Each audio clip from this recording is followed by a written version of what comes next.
क्या कभी आपने सोचा है कि हनुमान चालीसा में ऐसा क्या है जो हमें तुरंत सुकून और सुरक्षा का एहसास देता है? आज के दौर में हम एंजाइटी, स्ट्रेस और डिप्रेशन जिसे कहते हैं, क्या आप जानते हैं कि सदियों पहले तुलसीदास जी ने उसका इलाज हनुमान चालीसा की चौपाइयों में पिरो दिया था। हनुमान चालीसा सिर्फ डर भगाने वाली कहानी नहीं है, बल्कि यह फोकस और कामयाबी हासिल करने का एक कंप्लीट रोड मैप है। यह सिर्फ रटी रटाई पंक्तियां नहीं, बल्कि आपकी मेंटल हेल्थ और बुद्धि के साथ साथ आंतरिक शांति को रिबूट करने का सबसे पावरफुल तरीका है। तो आज हनुमान चालीसा को हम उस नजरिए से आपको बताते हैं जैसा आपने पहले कभी नहीं सोचा होगा, क्योंकि हनुमान चालीसा सिर्फ कोई धार्मिक टेक्स्ट थोड़ी ना है, इंसान के भीतर सोई हुई शक्तियों को जगाने का साइकोलॉजिकल और स्पिरिचुअल प्रोसेस है। तो शुरुआत करते हैं। नमस्कार, मैं हूं शुभांकर और आज की भक्ति बुक की कहानी बड़ी स्पेशल है। हनुमान चालीसा को डिकोड करने वाले हैं। इसकी शुरुआत करें उससे पहले हमारी आपसे गुजारिश है कि हमारे व्हाट्सएप चैनल से आप लोग जरूर जुड़िएगा। लिंक हमने डिस्क्रिप्शन में दे रखा है, कमेंट सेक्शन में दे रखा है, साथ ही आपके लिए स्कैन दे रखा है। अपने मोबाइल से स्कैन कीजिए और जुड़ जाइए हमारे साथ। अब चैप्टर नंबर 1 देखिए। हनुमान चालीसा की शुरुआत श्री गुरु चरण सरोज रज से शुरू होती है। इसका मतलब है कि अपने गुरु के चरणों की धूल से अपने मन के दर्पण को साफ करना। साइकोलॉजी के नजरिए से देखें तो यह ईगो को कम करने की एक प्रक्रिया है। जब हम खुद को किसी ऊंचे आदर्श या गुरु के सामने छोटा मानते हैं तो हमारा दिमाग नई चीजें सीखने और सकारात्मक ऊर्जा को ग्रहण करने के लिए खुल जाता है। यह विनम्रता ही इंसान को बड़े काम करने की शक्ति देती है। तुलसीदास जी ने रज यानी धूल का इस्तेमाल किया है, जो यह बताता है कि ज्ञान की शुरुआत जमीन से जुड़कर ही हो सकती है। जब मन का आईना साफ होता है तभी हमें अपनी असली ताकत और कमियों का एहसास होता है। यह शुरुआती दोहा हमें मानसिक रूप से तैयार करता है कि हम जो आगे पढ़ने जा रहे हैं उसे बिना किसी घमंड के स्वीकार कर सकें। अब इसके बाद आता है बुद्धहीन तनु जान के। इसका असली मनोविज्ञान जानते हैं आप? देखिए, हनुमान चालीसा की शुरुआत में ही हम खुद को बुद्धिहीन कहते हैं। क्या इसका मतलब है कि हम वाकई बेवकूफ है? नहीं, ये बेवकूफी वाली बात नहीं, ये एम्प्टी कप वाली फिलॉसफी, खाली कप वाली फिलॉसफी। जब तक हम ये नहीं मानेंगे कि हमें नहीं पता, तब तक तो हम कुछ नया सीख ही नहीं सकते। यह खुद को शून्य करने की प्रक्रिया है ताकि ब्रह्मांड की अनंत बुद्धि आपके भीतर समा सके। यह विनम्रता ही हनुमान जी की सबसे बड़ी ताकत थी। वे जानते थे कि जब वे खुद को राम का सेवक यानी छोटा मानते हैं, तभी वे पहाड़ उठाने जैसा बड़ा काम कर पाते हैं। यह हमें सिखाता है कि सीखने की भूख तभी तक बनी रहती है जब हम अपने अहंकार को दरवाजे पर छोड़कर आते हैं। अब सवाल कि हनुमान जी का स्वरूप कैसा है? हनुमान चालीसा में हनुमान जी के शरीर का वर्णन बहुत ही प्रभावशाली है। कंचन बरन विराज सुबेसा का अर्थ है उनका रंग सोने जैसा चमक रहा है। उन्होंने सुंदर कपड़े पहने हैं। यहाँ कानन, कुंडल और कुंचित केसा जैसे शब्दों का इस्तेमाल उनकी सुंदरता और ताकत के तालमेल को दिखाने के लिए किया गया। यह सिखाता है कि सिर्फ शारीरिक बल काफी नहीं है, बल्कि व्यक्तित्व में एक गरिमा और तेज होना भी जरूरी है। अक्सर लोग सोचते हैं कि हनुमान जी सिर्फ एक योद्धा थे, लेकिन हनुमान चालीसा उन्हें विद्यावान गुणी अति चातुर कहती है। इसका मतलब है कि उनके पास न केवल ताकत थी, बल्कि वे बहुत बुद्धिमान और चतुर भी थे। ये बैलेंस आज के समय में बहुत जरूरी है, जहां सिर्फ हार्डवर्क नहीं बल्कि स्मार्ट वर्क की भी जरूरत होती है। हनुमान जी का स्वरूप शक्ति और बुद्धि के परफेक्ट कॉम्बिनेशन का प्रतीक है। अब सवाल कि क्या हनुमान चालीसा में जो हिस्सा है भूत पिशाच निकट नहीं आवे, इससे डर खत्म होता है? देखिए, भूत पिशाच निकट नहीं आवे हनुमान चालीसा की वो पंक्ति है जो सबसे ज्यादा मशहूर है। वैज्ञानिक दृष्टिकोण से देखें तो भूत पिशाच असल में हमारे मन के डर, पुरानी बुरी यादें और एंजाइटी है। जब हम पूरे विश्वास के साथ इन पंक्तियों को दोहराते हैं तो हमारा सबकॉन्शियस माइंड निडर महसूस करने लगता है। ये एक तरह की साउंड थेरेपी की तरह काम करता है, जो दिमाग में फाइट या फिर फ्लाइट मूड को शांत करता है। डर तभी पैदा होता है जब हम खुद को अकेला और कमजोर महसूस करते हैं। महावीर जब नाम सुना कहते ही व्यक्ति को महसूस होता है कि उसके पीछे एक बहुत बड़ी शक्ति खड़ी है। यह विश्वास ही है जो मुश्किल वक्त में इंसान को टूटने नहीं देता। हनुमान चालीसा पढ़ने से जो वाइब्रेशंस पैदा होती है वे शरीर में कोर्टिसोल लेवल को कम करके शांति का अनुभव करवाती है। अब सवाल कि अष्ट सिद्ध नौ निधि के दाता, इसका मतलब क्या है? तो देखिए, अष्ट सिद्ध नौ निधि के दाता ये लाइन हनुमान जी की असीमित क्षमताओं को दिखाती है। 8 सिद्धियों का मतलब ऐसी पावर्स जो इंसान को फिजिकल और मेंटल लेवल पर सुपर नेचुरल बनाते हैं, जैसे अणिमा से छोटा होना या महिमा से बड़ा होना। अगर इसे मॉडर्न मेटाफर समझे तो ये अडेप्टेबिलिटी है, यानी सिचुएशन के हिसाब से खुद को ढाल लेना। आज के करियर और लाइफ में वही व्यक्ति सफल है जो हनुमान जी की तरह लचीला है। कभी बहुत छोटे बनकर विनम्रता से काम निकालना पड़ता है, तो कभी बहुत बड़ा बनकर लीडरशिप की जिम्मेदारी लेनी पड़ती है।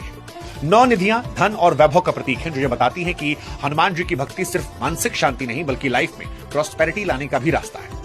अब सवाल कि राम काज करबे को वातुर, इसकी क्या भूमिका है? तो देखिए, हनुमान जी को राम काज करबे को वातुर कहा गया, यानी अपने स्वामी के काम को करने के लिए हमेशा उत्साहित रहने वाले। ये हमें सर्विस ओरिएंटेड मानसिकता को सिखाती है। आज के कॉर्पोरेट वर्ल्ड में इसे ओनरशिप कहा जाता है। हनुमान जी ने कभी ये नहीं पूछा कि ये काम मैं ही क्यों करूंगा।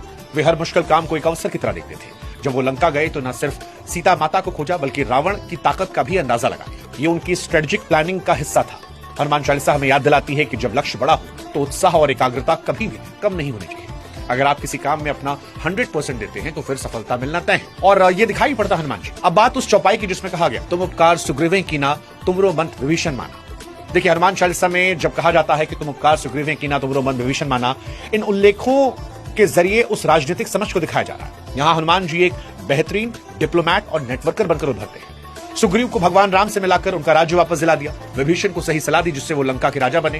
ये सिखाता है कि जीवन में सही मेंटरशिप और सही लोगों के साथ जुड़ना कितना जरूरी है। हनुमान जी ने अपनी शक्ति का इस्तेमाल सिर्फ लड़ने के लिए नहीं बल्कि दूसरों का भाग्य बदलने के लिए किया।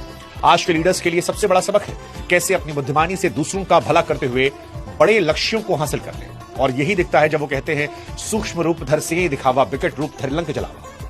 अब इसकी स्ट्रेटजी समझना भी बहुत जरूरी है। सूक्ष्म रूप धर सिंह दिखावा, विकट रूप धर लंक जलावा। यहां हनुमान जी की दो अलग अलग मानसिक अवस्थाओं का वर्णन है। सीता माता के सामने वो बहुत छोटे विनम्र हैं क्योंकि भरोसा जीतना था, लेकिन लंका जलाने के लिए विकट रूप धारण किया क्योंकि वहां खौफ पैदा करना था।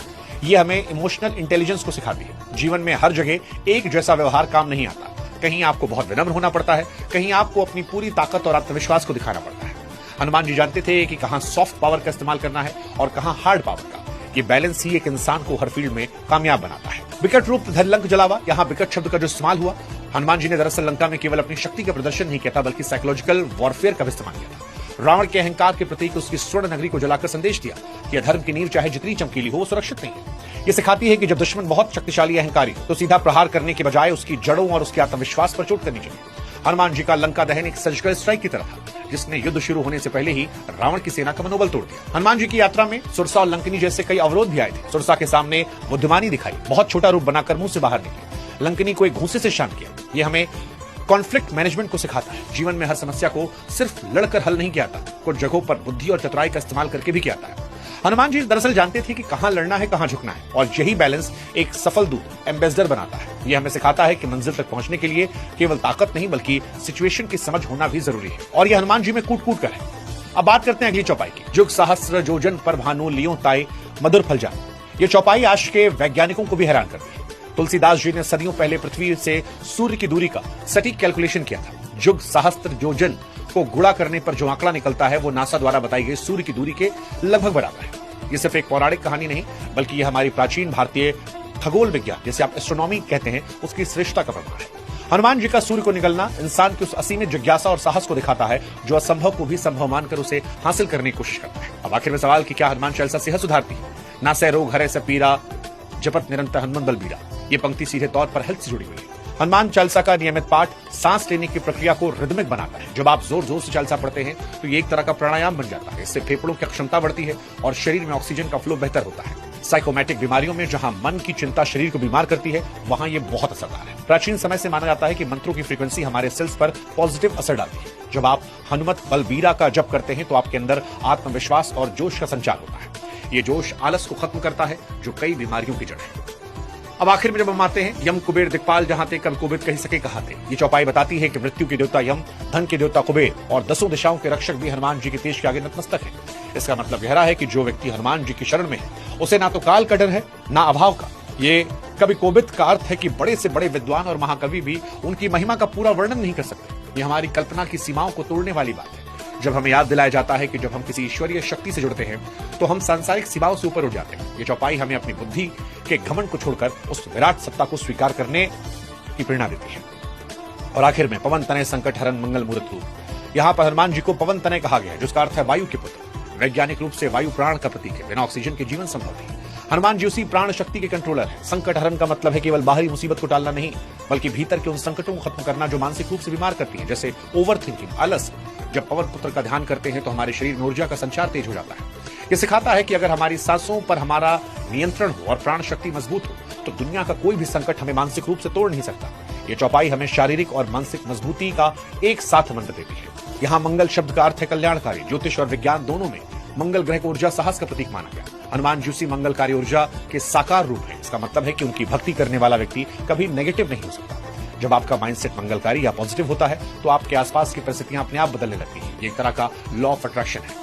हनुमान जी हमें सिखाते हैं कि साहस का इस्तेमाल शुभ कार्यों दूसरों की भलाई के लिए कीजिए। जब आप दूसरों का मंगल चाहेंगे तो आपका जीवन भी अपने आप खुशहाल हो जाएगा। ऐसी एक चौपाई है राम रसायन तुमरे पासा। यहाँ रसायन शब्द बड़ा महत्वपूर्ण है। जिस तरह केमिस्ट्री में केमिकल दूसरे की प्रॉपर्टी को बदलता है, वैसे ही राम नाम का यह रसायन इंसान के भीतर की नकारात्मकता को खत्म करता है। हनुमान जी के पास ये फॉर्मूला है, वे इसे उसी तरह देते हैं जो पूरी तरह समर्पित होता है। समर्पण का मतलब गुलामी नहीं, बल्कि ईगो का पूरी तरह विसर्जन। जब आप खुद को एक बड़े उद्देश्य के लिए समर्पित करते हैं तो आप खुद रसायन बन जाते हैं। तुलसीदास जी ने अंत में खुद को हरि चेरा यानी सेवक कहा है। यह बताता है कि ज्ञान और शक्ति के शिखर पर पहुंचने के बाद भी इंसान को अपनी विनम्रता और सेवा नहीं भूलना चाहिए। आपने हनुमान चालीसा के अंत में पढ़ा होगा, जो 7 बार पाठ कर कोई छूटे बंद महासुख हुई। यहां 7 बार यानी 100 बार पाठ करने का एक गहरा मनोवैज्ञानिक कारण है। साइकोलॉजी में इसे पैटर्न फॉर्मेशन कहते हैं। जब किसी पॉजिटिव मंत्र या विचार को लगातार 100 बार दोहराते हैं तो वो हमारे सबकॉन्शियस माइंड की प्रोग्रामिंग को पूरी तरह बदलता है। ये 100 बार का दोहराव हमारे पुराने डर, हीन भावना और मेंटल ब्लॉक्स को तोड़ देता है। छूटे बंद महासुख हुई का अर्थ है सिर्फ जेल से छूटना नहीं, बल्कि उन मानसिक बेड़ियों से आजाद होना जो हमें आगे बढ़ने से रोकती है। ये प्रोसेस हमारे भीतर एक ऐसा कॉन्फिडेंस पैदा करता है जिससे हम बड़े से बड़े संकट को मुस्कुराहट के साथ सामना कर सकते हैं। और इसीलिए तो हनुमान चालीसा कहती है कि संकट कटे मिटे सब पीरा, जो सुमरे हनुमान बलबीरा, संकट ते हनुमान छुड़ावे। ये लाइन रिलैक्सेशन का काम करती है। लाइफ में जब इंसान चारों तरफ से घिर जाता है, कोई रास्ता नहीं दिखता, तब मन क्रम वचन से हनुमान जी का ध्यान करके ये बात कही गई। इसका मतलब है प्रभु आपके चरणों में टोटल सरेंडर। जब आप अपनी चिंताएं किसी बड़ी शक्ति को सौंपते हैं तो आपका दिमाग शांत होकर सही फैसले लेने के काबिल होता है। मुश्किलें तो कभी खत्म नहीं होती, लेकिन झेलने की ताकत बढ़ती है। हनुमान जी ने समुद्र लांघने जैसा नामुमकिन काम भी सिर्फ विश्वास के दम पर किया। यही मोटिवेशन हमें डेली स्ट्रगल से लड़ने की हिम्मत देता है और यही हनुमान चालीसा हमें सिखाती है। तो ये हनुमान चालीसा को डिकोड करके हमने कोशिश की कि सरल शब्दों में आपको समझाएं कि गोस्वामी तुलसीदास जी ने जेल में रहकर भी कैसे हमको हनुमान चालीसा दी, जो आज सारे जीवन की कायाकल्प कर सकती है। अब आप पर है कि हनुमान चालीसा में जो कहा गया उनको आप समझकर जीवन में कैसे अमल करते हैं। बाकी राम राम कहते रहिए और हनुमान जी की पूजा पाठ करते रहिए। जय श्री राम।